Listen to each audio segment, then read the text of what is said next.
Se você tem mais de 15 anos, é certo que você já ouviu falar sobre Leonardo da Vinci. Mona Lisa, O Homem Vitruviano, A Última Ceia, são muitas as referências a essas obras extremamente famosas desse gênio que não se limitava só à arte. Você faz ideia que o Da Vinci foi muito importante para medicina e para engenharia? O cara chegou a projetar helicóptero, tanque de guerra e até robô, gente, sendo que na época não existia nem luz elétrica e nem motor. Mas tem um outro lado da história que é complicadíssimo. Ele era enrolado, se envolvia em 1000 projetos que ele não terminava, codificava os registros só pra ele ler. Bom, mesmo com esse lado ruim, pra mim talvez esse foi o ser humano mais genial que já pisou na face da Terra. Então nesse vídeo eu vou contar algumas coisas sobre sua história que vão muito além dessas pinturas famosas pra você puxar essa resenha no boteco. Ó que beleza. Ó o assunto que eu tô te alimentando aí, ó. Mas depende muito da galera, né? Tem galera que vai falar, nó, que mala, onde Leonardo da Vinci, tô querendo fofocar. Você vai saber usar. Povo do YouTube, sejam muito bem-vindos a mais um vídeo do canal Carmine Uai. Se o tema de hoje já te chamou a atenção, já deixa o like aqui nesse vídeo pra eu saber que vocês estão gostando dos assuntos. E aí eu continuo trazendo esse tipo de conteúdo. E antes de você ver o vídeo, já me conta o seguinte aqui nos comentários. Dessa turma aí de gênios famosos, Da Vinci, Isaac Newton, Galileu Galilei, você acha que o Da Vinci foi o mais brabo? Aí, você comenta e quando o vídeo acabar, você volta aqui pra me falar se foi compatível com o seu comentário ou não. Entendeu? Então, sem enrolar muito igual o Da Vinci, já inscreve aqui no canal, ativa o sininho e bora pro vídeo falar desse homem que era cabuloso demais. E toda semana nós vamos aprender uma coisa nova. Hello, Leonardo. Madonna Maria. Leonardo da Vinci nasceu no dia 15 de abril de 1452 na cidade de Anciano, que ficava na República de Florença, que atualmente faz parte da Itália. Anciano é como se fosse um bairro distante da cidade de Vinci. Na Itália tem muito esse tipo de configuração. A cidade um pouquinho afastada, que faz parte da cidade principal. Gente, pra vocês terem noção, são 7 minutos de carro, de Vinci pra Anciano. Ele era filho ilegítimo de um tabelião com uma camponesa. Filho ilegítimo, alguém pulou a cerca, tabelião, meu pau na sua mão, tô zoando, é o cara que trabalha no cartório. Ou seja, classe média, classe alta ali, de Florença, e camponesa dispensa explicações, né? Seu pai se chamava Piero Fruosino di Antonio da Vinci. Puta que pariu. E sua mãe, sua madre, Caterina di Meolippi. Oh, italiano como está, bonito. E ela tinha uns 15 anos quando engravidou. Pesei o clima agora. E da Vinci não era o sobrenome de Leonardo, é meio que a origem da sua família. É tipo, Leonardo é filho de Piero, que é de Vinci. Leonardo di Ser Piero da Vinci. Faz sentido? E tem estudos que dizem que o Leonardo tinha mais ou menos 22 meio-irmãos. Então você pode saber que Ser Piero era um verdadeiro Mr. Catra de Florença. Eu vou trazer um pouco de contextualização para vocês. E é bom lembrar que a Itália, ela é Itália, ou seja, unificada há 165 anos apenas. Foi lá em 1861 que ela unificou. Antes, eram várias províncias ou ducados, né? Ducado, que é a terra que tem o duque. Condado tem o conde. A marca tem o marquês. É por aí. Você não sabia, você já aprendeu essa também. Então tinha tipo o Reino de Milão, o Ducado de Florença e por aí vai. E na época que ele nasceu, tava rolando uma grande transição cultural na Europa. Talvez a maior de todas. Essa transição era da Idade Média para a Idade Moderna. Na Idade Média tudo era muito centrado em Deus, nas igrejas, no Papa, na religião em geral. A arte, a escrita, a linguagem, a música, a filosofia, tudo. Só que com as primeiras universidades eles começaram a ir discutindo até sobre o pós-vida, sobre a história de Jesus, interpretações e por aí vai. E junto com isso acontecendo, principalmente na Itália, a galera tava com hiperfoco na antiguidade e no período clássico. Que é a galera lá dos gregos, dos romanos e tarará, tarará. E tudo que essa galera produzia em todos os setores do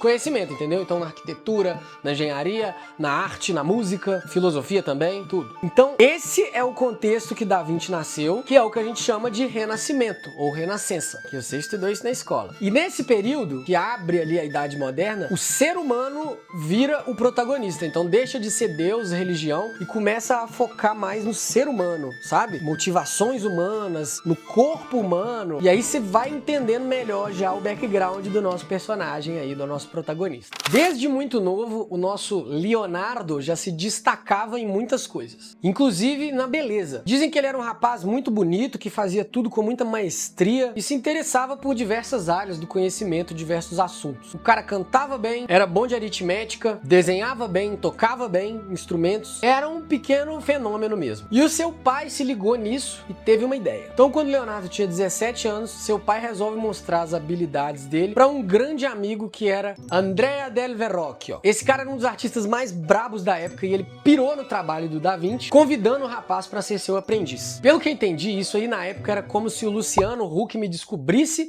e me levasse para ser aprendiz dele, entendeu?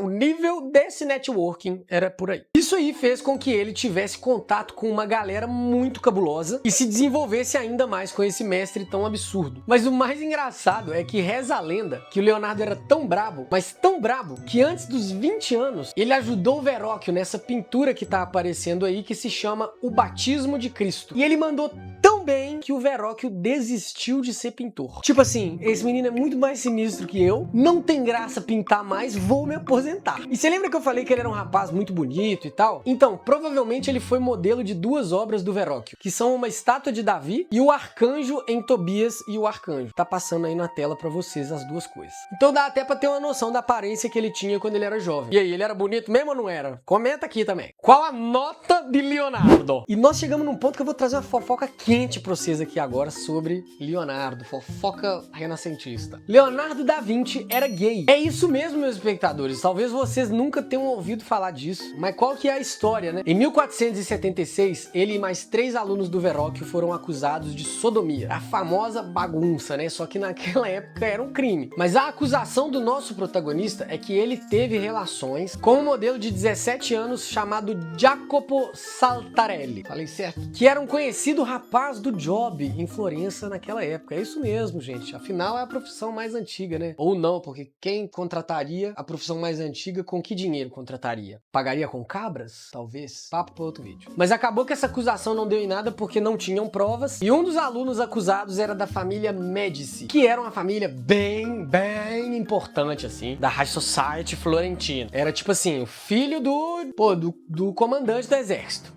Sei lá, por aí. Além dessa história, Da Vinci teve relacionamentos íntimos com 2 de seus pupilos. O primeiro tinha o apelido de Salai, que era tipo o pequeno diabo na gíria da época. Esse moleque foi modelo de importantes obras do Da Vinci, inclusive essa aí que vocês estão vendo, que é o João Batista, né? E parecia que ele tinha a mão leve. Ele roubou o Leonardo várias vezes. O Leonardo fez uma lista das cagadas que esse cara fez, mas mesmo assim ele fez várias pinturas ali do estudante, né? E manteve ele como parte de sua família pelos próximos 30 anos. Parece que o grande defeito do nosso artista era amar demais. Esse aluno aí, inclusive, pintou uma versão nua da Mona Lisa chamada Mona Vanna. Também teve outro pupilo de Leonardo que era Francesco Melzi, que foi inclusive seu estudante favorito e esteve ao lado de Davi durante todo o fim da sua vida. Ele que herdou a maioria dos trabalhos e coleções do Leonardo, inclusive suas anotações e registros. Tirando a Mona Lisa, que quem herdou foi o Salai lá, né? Aí a gente não sabe. Será que era favorito mesmo esse outro? Comenta aí quem que era o favorito de verdade. E pra ampliar os seus conhecimentos aí sobre Leonardo da Vinci, eu trouxe alguns fatos sobre ele aqui, além da Mona Lisa, que vocês já estão cansados de saber, de umas outras coisas da vida dele. Porque se tem uma coisa que o Da Vinci deixou foi estudo, registro e anotação. São aproximadamente 13 mil páginas de anotações e desenhos que ele fazia diariamente. E o conteúdo vai desde lista de compra até projeto de asa e sapato feito para andar na água. E ele deixou também uma grande dificuldade para os historiadores, porque ele escrevia na tal escrita especular. O que é isso? Gente, meu cabelo tá nascendo um chifre aqui, eu acho. Vai ficar esquisito mesmo. Escrita especular é uma escrita que ele fazia da direita pra esquerda, que só dá pra ler se você colocar um espelho. Então é uma escrita espelhada, não é uma escrita de trás pra frente, é espelhado. Dizem que isso é porque ele era canhoto, mas pra mim isso não cola, não. Eu acho que é porque ele era diferentão mesmo, excêntrico, ou então porque ele não queria explanar os registros dele e tal, queria deixar baixo ali, então ele fazia meio que codificando a parada mesmo. Enfim, não cabe a nós. Nesses registros, Leonardo produziu muitos estudos sobre anatomia, porque o seu mestre insistia que era algo que todo artista devia aprender e saber. Até para entender a mecânica do corpo, os movimentos, né, as expressões faciais na hora de se representar aquilo ali e reproduzir na arte. E como ele era cabulosão, nessa época ele já tava com uma moral mais forte, as pessoas já viam ele como uma coisa, sabe? Esse cara é o cara. Ele recebeu uma permissão para dissecar os corpos de um hospital. E nessa aí ele desenvolveu muitos estudos sobre o esqueleto, sobre o coração, coração, nervos, músculos. Inclusive ele fez um dos primeiros desenhos científicos de um feto dentro de um útero. Inclusive, né, o famoso homem vitruviano, que era um estudo sobre proporções humanas que acabou virando um símbolo do Renascimento. Leonardo também teve sua contribuição na engenharia. Em 1499, lá em Veneza, ele trabalhou como engenheiro e arquiteto militar. E eu vi em alguns lugares que ele não era um fã da guerra, mas a parada dele era produzir os bagulhos. E ele fez todo tipo de projeto e obra. Eu vou citar alguns exemplos. Vocês estão preparados? Ele fez um sistema de barricadas móveis para proteger Veneza de uma invasão, um ataque naval. Criou um projeto para desviar o fluxo do rio Arno, junto com Nicolau Maquiavel. Ele tinha um estudo sobre o voo dos pássaros e ele tentou aplicar isso em protótipos de um helicóptero e de um planador, que você inclusive libera lá no Assassin's Creed, dele mesmo, que o Leonardo é um personagem do jogo. Ele criou um veículo de guerra que seria algo parecido com um tanque de guerra, movido por 2 homens lá dentro e com os canhões que lançavam pedras nos inimigos, soltando fumaça e tal. No Assassin's Creed também tem. Projetou uma besta gigante. Besta, velho, é aquele arco e flecha automático, sabe? Tipo crossbow, que chegou a ser construído pelo exército britânico, mas não deu certo. Não conseguiu disparar direito. Ele fez, essa é bizarra, ele fez um esboço de um traje de mergulho primitivo, que era feito com pele de porco, tratada com óleo de peixe para expelir a água. Olha que viagem, mano. A roupa tinha um tubo de respiração de bambu com juntas dessa pele de porco que ficava preso na parte de trás do capacete, conectado a uma boia de cortiça e madeira. E pra mim, o mais chocante de todos, que é o protótipo do robô. Essa é zero de boa. A partir dos seus estudos de anatomia, Leonardo da Vinci desenvolveu um autômato, que é basicamente um robô que imita movimentos humanos. Olha isso, velho. Na minha pesquisa eu não tava entendendo direito o propósito disso, aí eu cacei e descobri que meio que era pro entretenimento da corte. Ou seja, o robô era basicamente um brinquedo ou um elemento mecânico de palco, fraga, uma cena de palco mecânica. Mas uma coisa que eu entendi sobre o Da Vinci fazendo esse vídeo é que ele pegava viagem nas coisas, velho. Ele tinha uma ideia e falava, nossa, que doideira se eu projetar esse trem aqui. E ele ia lá e fazia. Aí ele pensava, registrava, esboçava e às vezes ele chegava em algum lugar. Bota fé? Tanto que dizem que ele era muito enrolado. Só que se você for parar pra ver, ele não focava em nenhum projeto. O cara ia fazendo 1000 projetos ao mesmo tempo. Ele tinha ideia, começava a fazer, aí um projeto ficava de lado. Tanto que a Mona Lisa demorou pra caralho pra poder terminar ela. É lógico que ele ia demorar pra entregar os trem, ué. Bom, esses são alguns exemplos de coisa que ele inventou, projetou. E eu ainda deixei muita coisa de fora, tá? Eu deixei de fora os estudos sobre perspectiva, os instrumentos musicais que ele desenvolvia, os estudos de botânica, cartografia, que ele era brabo. Acho que ele conseguiu um trampo com o César Borgia por causa da cartografia, que ele sabia fazer mapa pra caralho. E por aí vai. Gente, não é de boa, esse cara não é de boa. Você já mudou sua opinião? Você falou que era Isaac Newton? Tô zoando, Newton era pica também. Porra, foda, liga boa.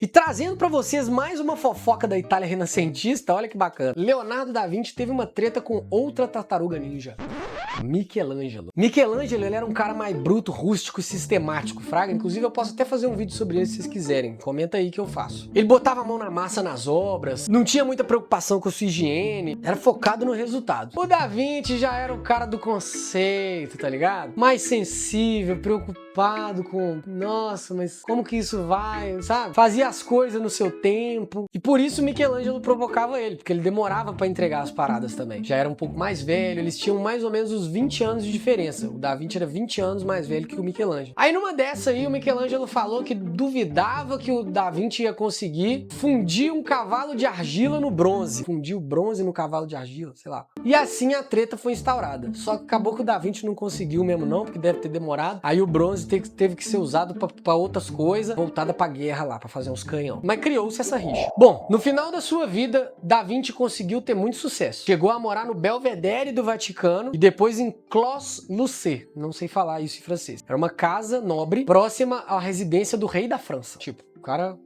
boy, tá ligado? Mas vamos lá, né? O cara era bom em tudo que fazia, ele só andou com gente cabulosa, a galera mais importante da Europa da época, e ele revolucionou praticamente todos os setores que ele se envolveu. Então ele merecia, né, galera? Inclusive, 20 anos depois de sua morte, segundo o escultor Benvenuto Cellini, o rei Francisco teria dito: nunca nasceu no mundo outro homem que soubesse tanto quanto Leonardo. Nem tanto por seus conhecimentos de pintura, escultura e arquitetura, mas por ele ter sido um grande filósofo. Olha que forte isso. Eu quero ser lembrado assim. Agora me conta aqui, qual que é o fato do Leonardo da Vinci que você ficou mais surpreso em descobrir? Você também ficou em choque com o trem do robô, velho? Eu acho que deu pra trazer muita coisa legal sobre esse gênio que muita gente nem sabe, que vai muito além de Mona Lisa, de Última Ceia, que são, obviamente, coisas absurdas e muito fodas, mas assim, né, o cara, ele tinha muito mais do que isso. E eu espero ter conseguido apresentar um pouco desse outro lado e que vocês tenham aprendido também sobre essa figura tão importante. Se você curtiu essa abordagem, deixa o like aqui pra eu saber que foi interessante, que funcionou. Já se inscreve no canal e ativa o sininho pra você não perder os vídeos que eu vou continuar postando, e toda semana eu quero trazer alguma coisa nova pra vocês aprenderem. Esse foi o Carmine Explica do canal Carmine Uai. No mais, muito obrigado pela sua atenção até aqui. Um beijo no seu coração e tchau!